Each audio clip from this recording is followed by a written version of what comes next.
Echo. Hey, two minorities on one side. Wait, is he just swimming? Yeah. Yeah. Yes. Turtle leg, baby, it's all mine. Welcome, everybody, to the second episode of the Medical Room Podcast. And I'm here joined today with Timmy from Season 7. Hey. Jay, also from Season 7. Yeah. The Turtle, at his residence here in Turtle Lake, Echo. Yeah, I let these guys run it out for me, so you know. I see. And Jaison from Season 5, Kootenay. Hi. Oh, and of course, myself, EliteChris35. We are here to talk about Survivor, Winners at War, and how we felt about the season. We're going to be diving deep, mostly into the finale, because that's probably what we remember most. We're probably going to talk about the Edge of Extinction for a little bit, and then we're going to transition over to how we thought the finalists played in the season, and then our overall takeaways. So if you haven't watched the Winners at War finale or any of it at all, spoiler warning. Before we get started, just want to say thank you to everyone who listened to our first pilot podcast about casting tips, and to those people who sent us suggestions on what to do next. Don't worry, I read your suggestions. Hopefully we'll have more podcasts in the future about your suggestions. Joshua Spitzer, Lyoko, Mr. Penguin, and Mahogany Tree. Don't think we forgot. So, all right. So the finale came up yesterday, guys. How did you guys go? Was Winners at War? Thumbs up or thumbs down? Thumbs up. Big thumbs up. Two paws up. I feel like the finale was one big, holding your breath to make sure one person didn't win because it could potentially ruin the season as a whole, for me at least. Very true. Very true. Who are you talking about? I think, I love Natalie. Like, coming into the season, she was one of my favorites, but, just the twist of her being able to be one of the first people voted out and come back and potentially win, it made me root against her, not as a player, but because of the twist. I think Natalie was doing what she did yesterday. Like Echo said, it's not. I didn't like Natalie before, so that's probably where I come from. Like, I didn't think she was the best winner. I think she probably was the worst winner going into that season. Oh god, that's going to be awful for some people to hear. But I think yesterday really proved why EOE's a pretty, in my opinion, shit twist. Because why not just go sit on the line for 35 days, come back, get second? That's relaxed. Mm-hmm. Coming kind of building off these ideas of like rooting for her and like not rooting for her because of EOE. I feel like after she coming into the season, it felt like she had like this whole idea of like come and improve something, kind of like playing again, trying to see if she can play the same game. But once she came back, I really started to dislike her because she had that confidence and cockiness where like once she like found two idols and she won that immunity and she was like, I can't wait to dismantle this 4-person alliance. And that really rubbed me the wrong way that like, really, you're going to say you want to dismantle this alliance that ran the game when you sat on an island for 33 days. Like, I don't know. I think that the Edge of Extinction was just, while it was handled better this season, I think, than it was last time, it still could have resulted really poorly. If you look back at the comp, people caught up to Natalie when she had 3 advantages. Even someone with no advantages caught up to her. And it's just so annoying where it's almost like, like mobile games? Like Raid Shadow Legends, right? Pay to win. It's almost like pay to win. It's so Fire tokens, baby. It's challenge is pay to win. Natalie's the Legend 27. The Legend 27. I don't think she had a shot at winning that challenge whatsoever. If she didn't have those things, that really I think I wouldn't say it's upsetting for me, but if I'm like one of the other Edge contestants, I've seen Ponderosa and no one's really particularly upset. But I'd be upset because it's like just because you were voted out earlier, in theory playing a worse game than I did, you have a better shot at going back in than me because you've been here longer, walking around an island. It's kind of that would be a shit feeling for me personally. Yeah, I think this is like the kind of common idea between like all over the community is like the flaw with the EOE and the fire tokens is like the fact that Natalie gets voted out first and she has the opportunity to get. I think if I got my statistics right, she had like 20 fire tokens over the whole season, and someone like Nick, who gets voted out one day before the Edge of Extinction challenge, has no chance to get any tokens, which that just doesn't sit well with me. Like, I think I sarcastically made a joke about this in the Discord, my Discord, saying, oh yeah, this is totally not going to give Natalie more chances to garner fire tokens. And then that's exactly what happened. They doubled the price list on like buying advantages to 2 tokens at the merge, final 6 comeback. You had to spend 6 fire tokens to buy an idol if you came back into the game. Nick literally can't do either of those things. You know, it's like you're screwing out the people who got voted out at merge, who, by the way, did better in the main game, and you're kind of incentivizing these people who did poorly, like got voted out early, who have more shots to like get these tokens. So it doesn't make sense to me. In that same sense, you're almost punishing people for playing well. Like, why stick out? Because I think one of the most controversial topics of the finale is Michelle getting no votes in the end. Yeah. Spoiler. I think a valid point I saw, especially in like the chat this morning, was how I think it's unfair. I'm not unfair because I'm not the jury. I can't force them to do anything if they don't want to vote a certain way, and that's totally their point. But she was there for 39 days. She did survive. She did get through some sticky situations. Did she deserve to win? No. I think as soon as that fire snapped through Tony's rope, it's over. Like it's just sort of like editing around the fact that, okay, who's going to get more votes, Michelle or Natalie? Yep. Yeah, I think personally at the Final Four fire making, Natalie had to take Tony out at fire just because I think it was either going to be Tony or Sarah that won the game, which I think we can get into this later, but I think Sarah played a pretty good game, although I think some of the things she said, some people might consider it cringeworthy. She was making a case for herself, final 6 moving forward, I guess, with the theatrics of tribal council, which is a part of the game. But yeah, no, it was I felt like it was going to be either Tony or Sarah, and so I feel like Natalie's only shot at winning was if she actually went up against Tony like Chris Underwood, right? And that's how Chris got his win. I feel like Chris, I don't know. I'm very split on this because like I feel like in one sense, yeah, she had security, she was safe, she earned all those fire tokens, whatever. She like got her way back in the game. And then on the other sense, I'm also like, I feel like Chris Underwood did set that bar really high, and like she should have stepped up to that to like impress the jury enough. I think Rob kind of he talked about it more in his jury speech and his vote, but like that was the only way she was gonna have any chance in hell at winning. Which, don't get me wrong, I'm very happy she didn't do it because the first boot winning the greatest season of all time is not like the result I would have wanted in a million years. But I feel like Chris, you're completely right. If she wanted to win, she would have taken Tony on in fire, and it's kind of mind-boggling that she didn't. Especially if like the mindset, right, is I'm playing with house money, what Devin said in 38. Yep. If you really, want to go balls to the wall and you don't really care what you're doing anymore, that's like, what fits that kind of gameplay is you go balls to the wall and say, screw it, here's my immunity, let me build fire or make fire. But yeah, I also want to say to Natalie's credit, I think she's getting a little too much flack because I'm kind of seeing what happened to like Ben in 35 when he won because of the fire making twist being introduced that season first. But what was he supposed to do? Just lay down and die? When he was presented that opportunity, he took that opportunity and made the most out of it. That's how I kind of view Natalie playing the rest of the game in the finale. Although she was first boot, when she comes back in the game, what else is she supposed to do? Do nothing. So I personally respect her for like trying to do things. Although she might have been rubbing people off the wrong way, at least she just didn't sit there and do nothing, right? I totally agree with that.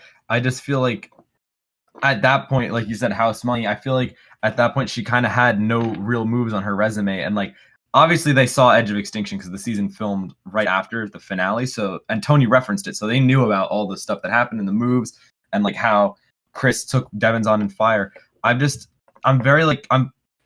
confused as to like what happened to the San Juan del Sur Natalie that went balls to the walls. I'm playing this for Jacqueline. I'm voting Baylor out. Nadia.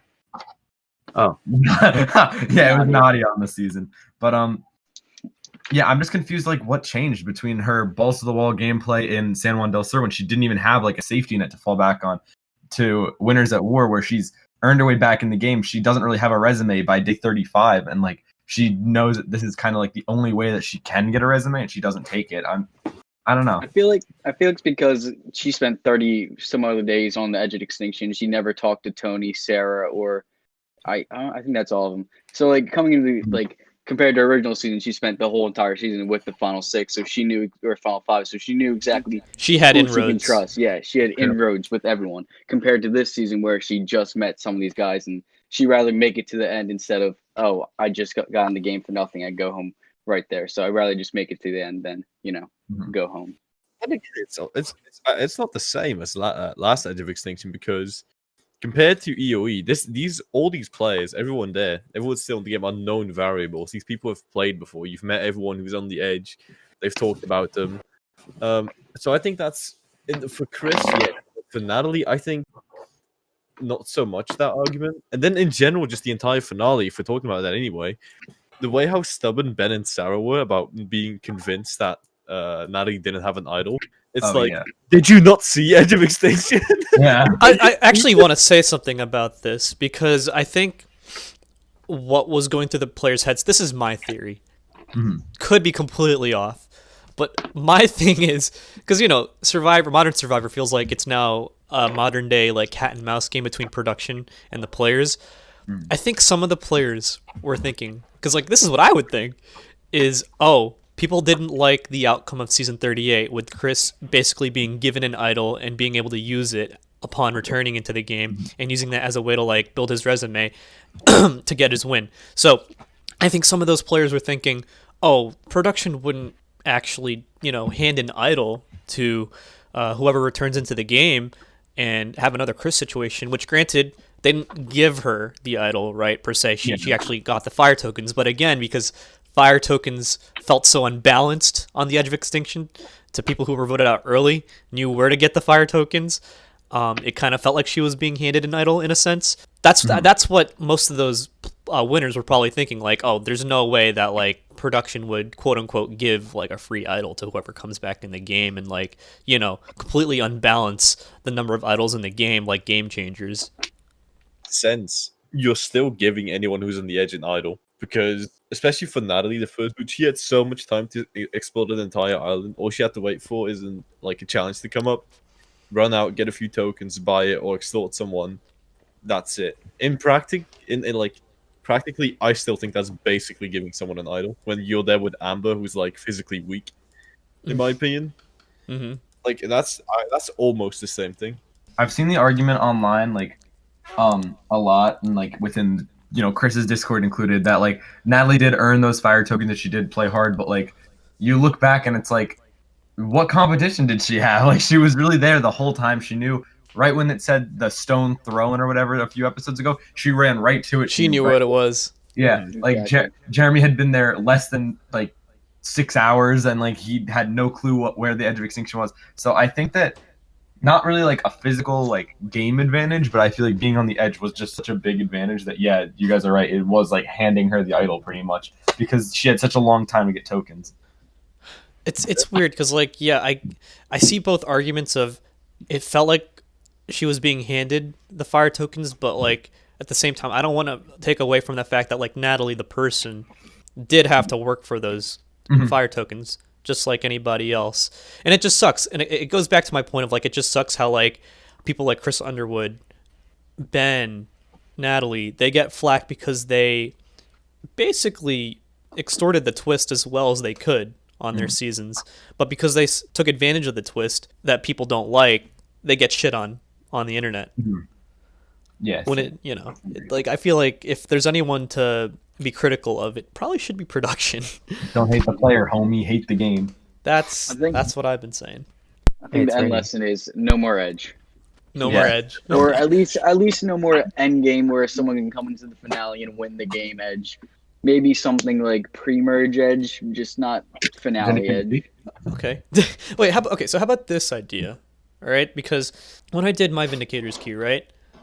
This was actually off the heels of season 38. Every time they do a returnee twist, it's always like one person comes back in at like final 5, final 6 during the finale. But because of like how it turned out on the real show, I was just like, I don't think I want people to get heated over the fact that like someone who could be first boot could come in really late into the game and then potentially win and just get everyone mad again. What if instead the way they run Edge is everyone who is in the pre-merge, they do their first challenge at the start of merge, and then everyone who loses that I almost called it Vindicator's Key. Everyone who loses that Edge comeback challenge, they just say, "Look, guys, we appreciate you. Go home, though. You already got your comeback chance." And then everyone who gets voted out at merge, only those merge people, merge vote outs, are eligible to come back in during the final five, final six comeback. Because at least they have a resume, right? To say, I made these moves while I was in the game in the pre-merge and for whatever little parts I had during merge. Like, they actually have a resume to come back at the final five or final six. And I feel like it would also solve the, I guess, imbalance of a first boot or second boot could just stay there the entire game and get two chances to come back into the game. But someone like Nick, who gets voted out in sixth or seventh place, only gets one shot to come back into the game. I feel like it would make it a little bit more fair. I do believe that's the better system to it too. My dog didn't like that. She's like, no Edge. Stop. So Enough from the negative. let's talk about. Let's talk about Tony and Sarah's games because God. they were pretty. Perfect. It was pretty fun to watch. After us. Or even So Michelle. How long do we have? Recent female winner. You could make a separate podcast just about these Oh two my and God. just the Kagayan to now arc. Their whole it. storyline is amazing from start to finish. It makes All game three changers. It makes game changers worth it because the way JP, right? Like JP has always called game changers. Imagine if it was like a poorly written fan fiction that just like didn't go well. It makes that poor fan fiction like well worth it now. Partners in crime turned against each other, drawing guns, pointing at each other. Oh my God, it's great. Having to turn against your partner to win the game, it's great. That's such a memorable moment when Sarah's talking about like shooting each other at the final four thing before they make fire. Like, I'd rather shoot him than some other people shooting at us. And even in that moment, like super sad moment, Tony just goes, "Oh, you'd shoot me, Sarah?" So Tony, it's kind of like in Kagayan when Jeff asks Cass a question about like who do you think's a bigger threat between you and Tony, and then at the final four, and then Cass says, "I think I'd have a better shot at beating Wu," and then Tony just goes, "Oh snap! Oh snap! Okay." And he's wearing the Super Idol, which has no power at final four. How about whatchamacallit, Sarah's story arc of now being called Lucina and being, that legend title of having your last name be your title, and her kind of earning it at the end there. Here, how about I start it with this? Do you guys think she earned her last name to be said like that? Yeah. No. After this. No. Oh, I No. think so. Wow, that was very mixed. It was a bit cringy that she like kind of like you said cringy before, but it was a bit cringy that like she asked for it. Like you can call me Lucina now, but like I get where that was coming from with like her whole point of the sexism in Survivor. But Oh my God. but Okay, I I guess don't know. now that we're like opening that can of worms, do you think that Sarah? Whoa, I don't know why I said it like that. Sarah. Sarah. Officer Sarah. Hurrah. Do you think Sarah does have a point though, a little bit, to that in Survivor, we kind of default guys and girls to do, I guess, certain things or behave in a certain way. It's very hard. I feel like there's like I saw someone argue this online earlier, but like there's a lot of female villains that like you see that are so like iconic and some of the biggest names in Survivor, like Parvati, Sandra, not Sari, but like Courtney, like these huge names that are all kind of like big villains, and like they manipulate guys, they do all that kind of stuff, but like then you have people that like I don't know. I personally have not seen like any of this sexism where people are like, oh well, this woman made villainous moves, so I hate her and like I don't want her to win. I personally haven't seen it. I don't know where like I don't know if any of you have seen it, but I don't know. mention is Natalie. Natalie from David vs. Goliath, the pre-merger. Okay. She likes Who? to go bossy. Natalie, the one who kept bossing Natalie people. Oh, Napalm. the eggs and jackets. Yeah, Egg jackets. That's the first time I've ever seen like just a very bossy like female on Survivor. Honestly, Mhm. And she owned it. She owned it. So it's not like us being like, oh, she was a bossy to everyone. Like she owned it and said that she would. She was like that. I had a point that I wanted to make, but Just I'm trying to figure out how to word this. Come back to me. I had a few too. Like you said, if we're opening this can of worms anyway, it's just about how I think some people might be frustrated from yesterday. This season came after Island 39. of the Idols. Yeah, that thing. Last season had that thing. Last season had many tribal councils, so we've already had to deal with this topic a lot of times before. And it was handled quite poorly, I have to say. I mean, it was eventually was right, like Jamal and everyone, and Janet. Janet's probably like the best example of like handling it right and saying it right. So having to backtrack to that again in the finale of like this season, don't get me wrong, I'm all for feminism, but it was kind of like I didn't see the point. Yeah. Because everyone can recognize they played a great game, and Sarah had just as good a chance of winning. If you like, look at the jury when she gets voted out; they're all sad. Like it's not like anyone's taking away anything away from her. It's cool that she wanted the name recognized. I think she deserved it because she played a great game. She was the only potential threat to Tony standing. And, Right. Yeah, I mean, Because like that was actually something that I was afraid of, right? Or not afraid of, but something that I thought about was this whole entire season. Tony and Sarah have been this tag team duo, right? But and I don't know if it's because of how it's edited or whatever, but like when you naturally think of Tony and Sarah and the way they've been playing this season, who do you think of as the more dominant player? Tony. But I don't know. Did they really share like the amount of moves that they did 50-50? If that's the case, then it's just like, damn. I don't think did I default to Tony as like the better player? I think it's a personality thing. Sarah she had the whole thing with the model show, right? Where she admits to being kind of bland sarcastically, right? Tony's the naturally more charismatic of the two just because of how he is, the whole spy bunker thing, like doing like bling whenever like he opens his eyes wide. Like everything that makes you just think of like, oh, he's the louder of the two, so he's probably like the leader, like he's speaking out. But whenever they had one-on-one conversations, Sarah would get really mad. You could see like she's also like punishing Tony for making mistakes, and it goes vice versa. But I think from an outside looking in, it's very easy to like think that Tony was the one calling all the shots. So I do see how that's like a stigma that can form. Right. That's what I was just really thinking about. And then it just made me think of like, have there been male-female partners in the past where, you know, maybe the female was more dominant and viewed that way? And I'm sure there has been. I don't know. Maybe like even I could even say like Denise and Malcolm, right? And Denise ended up winning her season. Jenna, Matt, season 6. Well, I'm glad that there is one. Yeah. But yeah. All the women in Eric and Micronesia. Oh, and I guess while we're still on this topic, I thought it was actually pretty cool that Jeff Probst, he like did the self-reflection at Tribal Council and was just like, you know what? I only give dudes the chance to be called by their last name, so I don't know. To me, that's another reason why Jeff Probst, although he, you know, some production decisions we as fans like to question, he's still like a human. Yeah. Which Mills is he called by the last name again? Mills? Penner. Donaldson. Okay. Donaldson. Donaldson, Cochran. Warner. Cochran, Varner. Oh, God, yeah. Apparently Mariano, but Steele. I've never heard him say Mariano. Oh, he did it in Redemption. Yeah, he said Mario. Literally carrying his family on his back. Devins. Oh, I don't think. Yeah. Well, I mean, there was Sarah Dawson who asked to be called by her last name in the Philippines.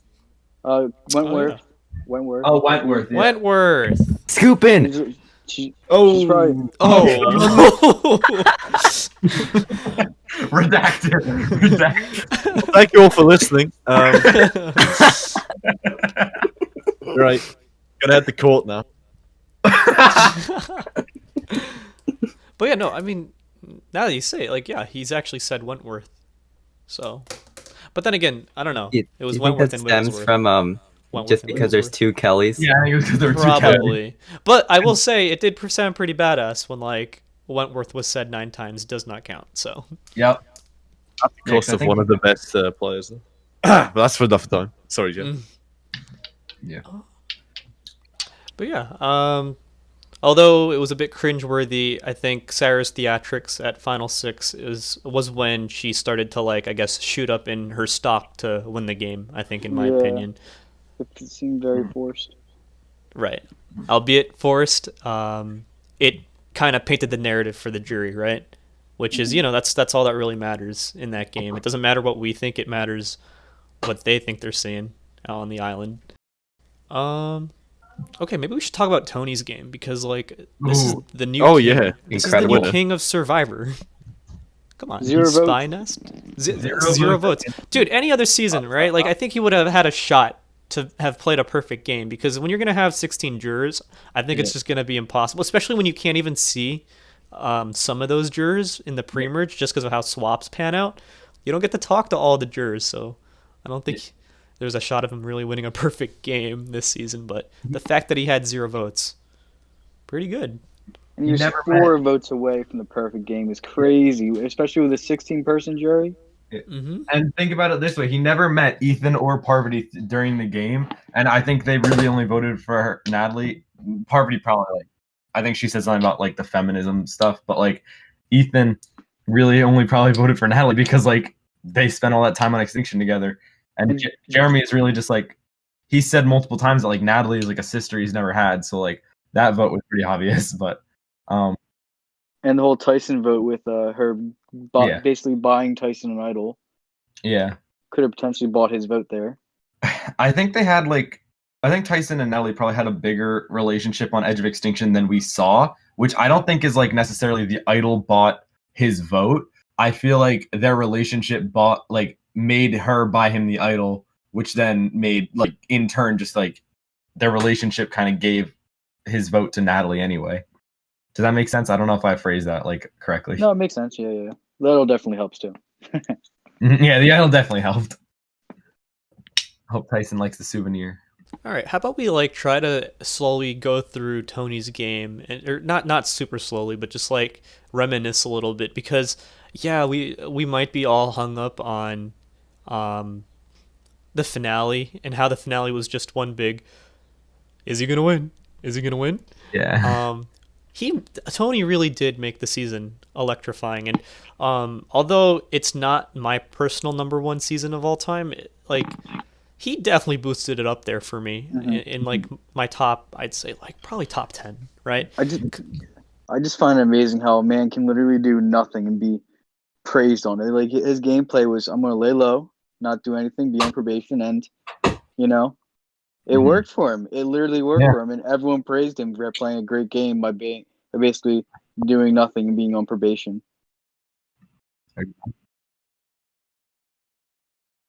I also want to say too, he was so like I guess under the radar. I think everyone just kind of like wrote him off. Like even us as super fans that read the edit and do all this crazy stuff. Most of us were thinking, oh, he's getting like the crazy person edit. He's just being the clown, and he's not actually playing the game, unfortunately, in the pre-merge because like he was doing his antics, telling Adam to fall, yeah, fall, yeah, fall. But he was just being entertaining. And then he finally made the move at Final 9, which Perfect move. Incredible. That was literally one of the best episodes for a Castaway in Survivor history. 18 confessionals. Yeah. It's more like Paid someone off in the the- finale. Paid off the extortion by getting tokens from both sides of the alliances. Yeah. The idol. The idol. Yeah, he found the idol. Of the episode. The And immunity. the immunity one One immunity. that he wasn't even supposed to play in. Yeah. Exactly. Even in his original winning season, he didn't win a single immunity. So that's also crazy to think about. Like the immunities he won here were his first ones. He almost like broke the record for most immunities. Yeah, he was one away. I wish. Basically- I was so sad when he lost final immunity. After that 18 confessional episode, it doesn't become anyone's game to win. It becomes Tony's game to lose, in my opinion.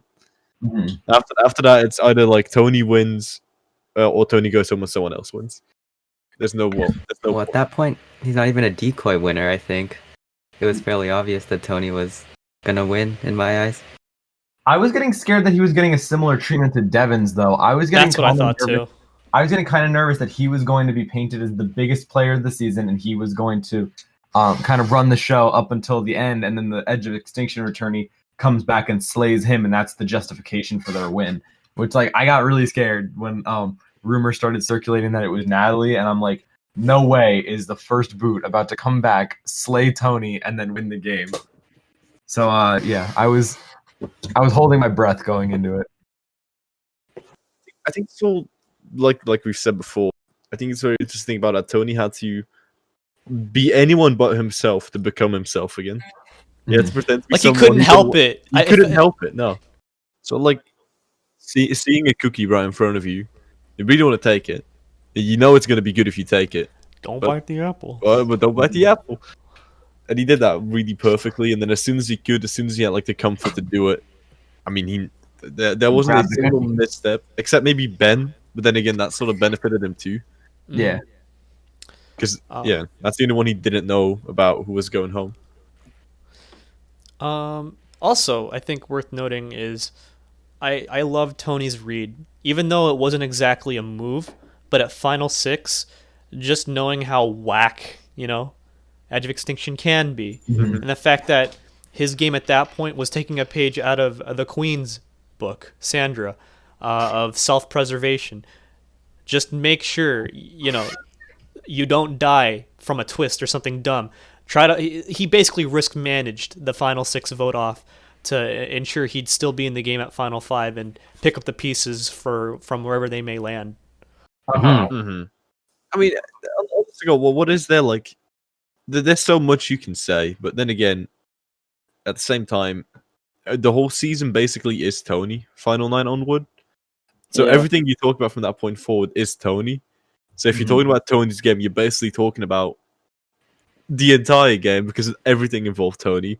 And I think that speaks to like just how fucking good he was, basically. His ability to be there when it's important, Yeah. right? Just like Nick, he creeps up on people. He knows when to be there.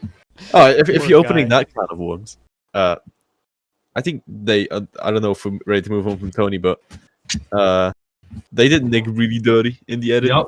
I felt They did- bad. They did him really dirty.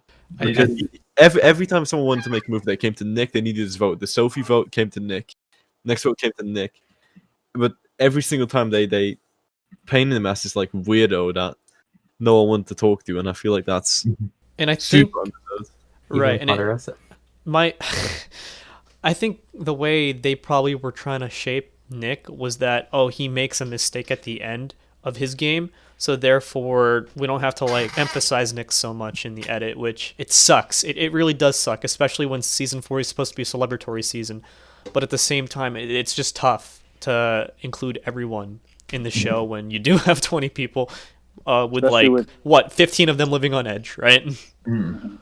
Especially with how Nick blew up his game at the end. Right. Evil Donathan Vampire. Here, let's talk about one more thing from the finale: the Ben vote off. Oh God! Don't get Oh. Did it to himself. The Ben vote off. See, again, very controversial. This is why I like this Let's set finale. the stage real quick, right? Just for like reference sake. Say if you were a fan of Ben before the season. I was. I enjoyed his win in 35. I was not the biggest Ben fan going yet. I hated Ben. I approved of his I liked him as a person, but the way he won, obviously, I was on the hate train. Not really at him, but of more of production for allowing it to happen. So Alright, but- it wasn't the biggest fan of him. I guess I'll asterisk mine. I was a fan of him because, like, I read up on the things that Martin Holmes or Redmond puts online before the season, where he says, he gave me the heads up that the Final Four fire-making twist was happening. So I was just like, okay, I'm expecting this anyway. Yeah. So I appreciate Ben's win. Mhm. I don't know, Jason, you didn't answer. Did you like Ben when he won 35? I didn't like the way he played the game, but I thank him for his services. Okay, so you weren't the biggest Ben fan. I either. was not a Ben fan. I Tim, wanted were Devin you a to Ben win. fan when 35? I was. What is the guy supposed to do? Lay down That's what the I'm saying. It's this. That's why I say, like, can you really blame Natalie? Can you really blame Chris? Can you really blame Ben when they're given these opportunities? just the whole Ben thing in general. I think people also like I don't know if it's the edit, but people really liked Ben apparently this season. Because once again, I hate harping on it, but if you watch Ponderosa, compared to Denise and like Sarah, Ben gets the most warm and welcome Ponderosa from everyone. They're like, "Oh, why? Like, how'd you go home? Everyone thought you were gonna get to the end." It's really weird because the season edits him out to be like this asshole, basically. Him versus Jeremy Yeah, thing. Yeah. him versus Jeremy, and then he gives. I wouldn't say give up. I think he wants to redeem himself because he gets a lot of flack on the internet. I think he wanted that to end, so he wanted to do something good, which is very admirable because I think the guy deserves better. He's obviously a nice guy. I don't think he has any ill intent, and for him to end it like that, yeah, it's dumb. You probably want to win, but I think this is him winning. I think he could care less about money. I think this is a victory for him. Because like, and they mention it too in that one tribal council. I think at the final 7 or 8, where yeah, they win the game, but there's a lot of like, I don't know if the right term for this, but it is trauma when they come back home, and they have to do all these shitty things, and then on top of that, you get judged by people on the internet who you don't even know, and then you wonder if you're just like a shitty person for playing the game. These are actual people playing the game. Like, they're not game bots, thank goodness. I don't even think that, like, I think people are making it out to be even more than it really was. I feel like his move or what he did was more of just, Sarah, I want to better your chances to win. I want to take away from Natalie's resume. If you need to vote me out tonight, then you can. Like, I'm giving you permission. I don't want you to feel sad about it. I don't want you to feel any grief. And I feel like it was more of a stand-up move of like freeing her of responsibility to vote with him, and like more of, if you need to vote me out, do it. I've gained everything I want from this journey. So in that way, I think it was definitely a genuine move, and it was very it was just, he's a stand-up guy. For all the EOE hate this, Ben should be your biggest hero right now because he took a move away from Natalie. So there you go. Yeah, exactly. But yeah, so I guess that basically covers the biggest points that happened in the finale. Denise. The winner. Oh of the... shit! Oh yeah, wait. Denise. That tribal council felt like it got lost in the fold. Like, no one's really acknowledging that we got a no votes tribal council like for the second time in history, and like it just kind of went to fire making. it almost went to fire making this time. Why did Natalie and Michelle flip on Denise? Why? Because if Denise wins fire making against Sarah, they're up 3-2, and then Natalie doesn't have to use her idol and waste it again. If Sarah wins fire making and either Sarah or Denise makes the final travel counts after winning possibly 2 fire making challenges, that's a huge resume. So why risk that? That's true. But also on Denise, if I ask you, right, where does Denise's story really end this season? Does Queen it end? Sandra. That's where it ends. There's no point in giving her a big send of a ton of confessionals if this is how she ends anyway. Her Then why do story you hear the begins. humble and yay music? You know what I'm talking about? Because the editors are kind of out of touch, but you know. Because Denise is the best. I agree. Denise. I love Philippines. My favorite season. I love Denise, but her story ends. Her story ends after the Sandra thing. There's no point giving her anything else after that. Her story ends at Endure and Let Go. Endure and Let Go. Yeah, I got those tattoos. I actually really thought that was pretty cool when they introduced the Endure and Let Go thing, because that's the same episode where she's like, guys, you guys can vote me out. Yeah. And so it was kind of like, I guess, foreshadowing her like letting go. But, you know, it was just her. I don't know. For me, that's probably where her story actually probably really ends for me, is with her Endure and Let Go dilemma and how she pulls a Zayn Knight. But like successfully. That doesn't go home. It worked. She learned from the Taking best. a book from Zayn, or a page out of Zayn's book. I'm still waiting for Zayn Knight to come back. I'm pretty sure they hate the idea of a first boots season. They said it in that one video where they had Jeff and Uh-huh. one of the other producers. They had them rank the themes, and they put Matt it first Van Wagenen. really far down. Yeah. You know, it was down there with Democrats versus Republicans. Yes. Minecraft That's Survivor, a good Season idea. 4. How long? Democrats versus Republicans. That would have been a great idea. I don't see the problem. The fact that almost happens actually kind of surreal. Dude, there was a certain point where I was just like, oh shit, I would want to do a 4 tribe season. Let's let's stick libertarians in there and then the Green Party and make that the Green Party. It was an awful idea in my head. Awful. I guess to start wrapping things up, did you guys like the finale generally? Yeah. Yes. It was great. Yeah. How about this? Did you guys like hate it? Were you lamenting it at first with like how it was turning out, Yes. and then come When around? Natalie came back, Yeah. I was like, "What the fuck?" Not really hating it. I was more so holding my breath. Like I was talking in like Chris's Discord, and everyone was kind of like, "Dude, if Tony gets screwed over because of this extinction person coming back at the last hour to steal his win, I will quit Survivor." So it was more of, like holding my breath that like we were not going to walk into another Underwood situation. Yeah, I think I felt the same way a little bit too. I was really hoping Tony wouldn't get like screwed out, but I felt kind of assured because he had the idol number 1 and number 2. I mean, if Natalie was going to help Michelle, I liked Michelle, so Yeah. all right. And then the fact that we have an all New Jersey final three, that was pretty cool. Yeah, you like that, Jersey, Echo? You like that, baby. Jay? Yes, Jersey. Yeah, I love man. Dirty Jersey. That's the only reason why you two are on this podcast, so that we'd have Yes, 3 New sir. Jersey people here. Excuse me, this is my lake. This is I own this. I can kick you off my set. Uh-huh. I think Okay. I made a promise last week to a few of the people I usually watch Survivor with, where I said if Natalie wins the comeback challenge, I won't watch the rest of the finale because it'd make me really pissed. Mhm. What happened? I left for about 5 minutes, came back, decided to put myself through it, and basically just because of a bias, everything Natalie did sort of annoyed me. So I was really frustrated the first half, but as soon as Tony won fire making, it all turned around basically.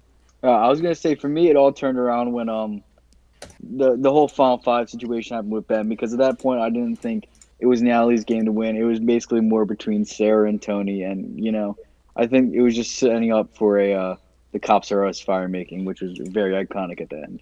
Mm-hmm. Tony kept his promise. He never voted Sarah out. True. One of the saddest goodbyes ever, too. By the way, Oh, Oh shoot. my okay. god, the music. I almost cried. a breakup of an alliance, 2 best friends, partners in crime. Oh God. And okay. So after what happened in that fire making, does it? Because initially everyone hated it when the fire making twist was introduced in 35.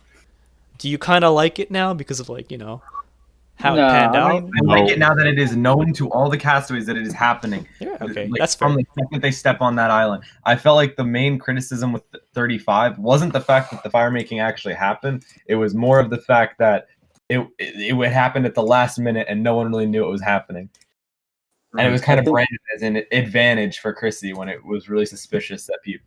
Like, I don't think it was rigged for Ben. I don't like that argument that people say it, but I don't like that it was branded as this advantage when it really wasn't. Like, it's not going to help her game.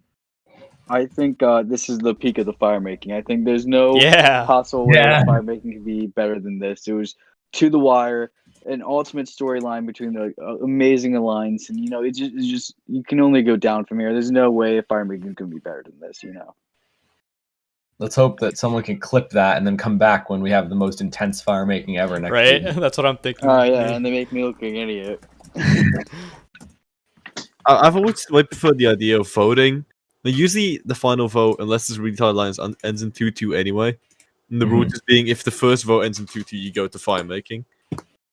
I've always preferred that because Yeah. it sucks knowing that you played your ass off, like for example, like a trio alliance, and then you're forced to put someone in fire making. Like if you're the last one standing with 3 people from different alliance, like that's your fault in my opinion. But Kelly Wentworth. Kelly, yeah, example. But yeah. Music. Tim, how's your hand? They said it's bruised. I have some tape over it, but it should be fine. What happened to your hand, Tim? As soon as Natalie won the comeback challenge, I smashed my hand into a glass of wine and then onto the desk twice, and I think I bruised a bone in it. Natalie I on was the Bruised so- the bone. And yeah, no, I was really pissed.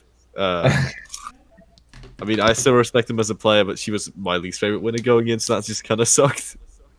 In the end, personally for me, I think I generally enjoyed Winners at War. For me, it's probably in top 10 overall on my list of seasons. It's probably in the top 10.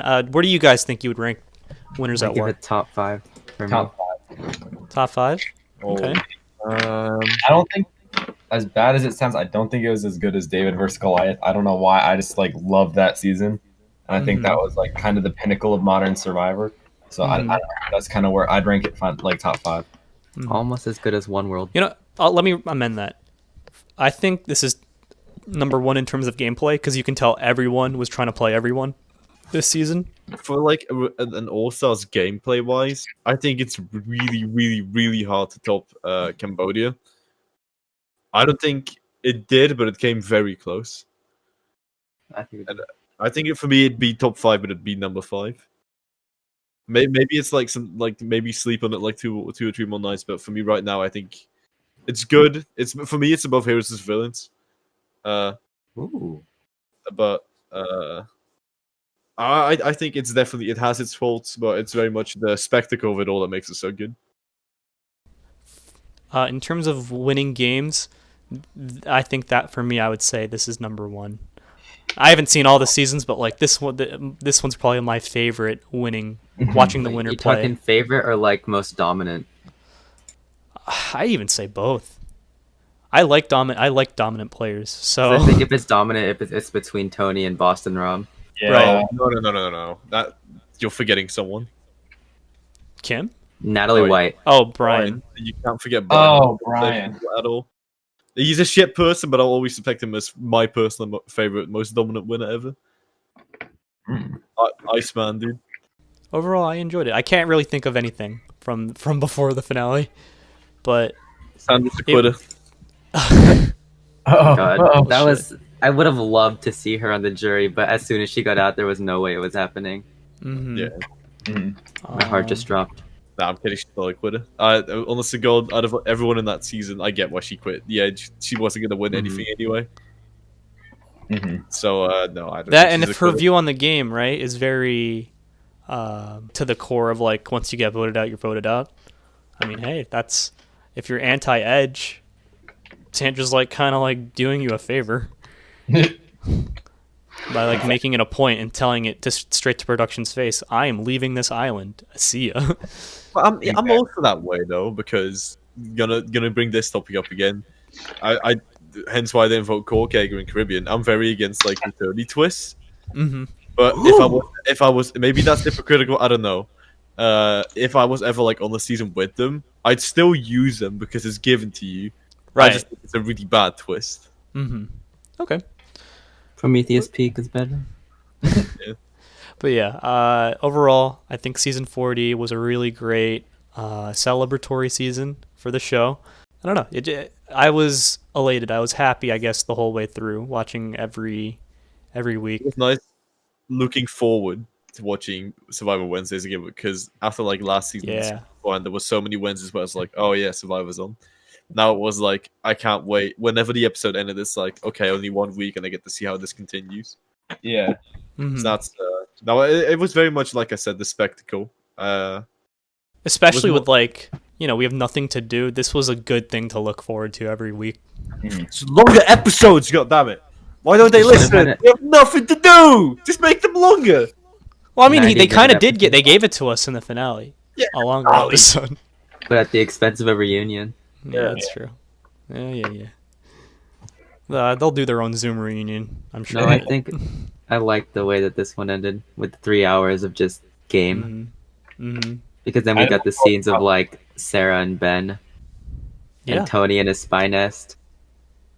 It's a great ending. Yes. All right. So, actually, with that, does anyone have any final words before we close this podcast out? Keep your sunny side up I'm good. and suck it. Oh my god, keep suck eggs. That's what I said. No. Bring Ethan back one more time. That's it. Okay. I think he's done. So yeah, thank you guys for listening and tuning in to our second episode. If you've made it this far into the podcast, thank you. And leave a comment down below about what future podcast topics you'd like to listen to next. I'm always reading, even if I don't comment back on what you say. I'm always reading, and I hope to see you in whatever I do next. Until next time, I'm Elite Chris 35, here from the medical room, signing out. See ya. Bye. Ah!